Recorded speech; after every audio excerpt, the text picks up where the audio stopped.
এটা আছে আপনার চপ, যেটা মিষ্টি জিরা বলে। এটা আছে শরবতের আইটেম মিক্স, এটার ভিতর প্রায় 8-10টা আইটেম আছে।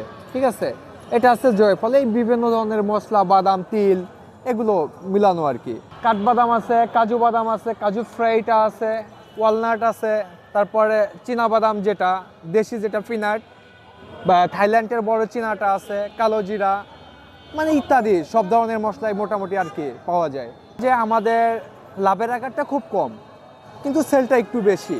হোলসেল রেট যা আছে তার চাইতে হালকা সামথিং একটু বেশি আর কি, মানে আমাদের যেটা পড়বে যে খরচটা আর কি হয় তার চাইতে হালকা একটু, কেজিতে দেখা যায় 20-30 টাকা, একদম মানে পরিমাণে বেশি হলে 50 এরকম।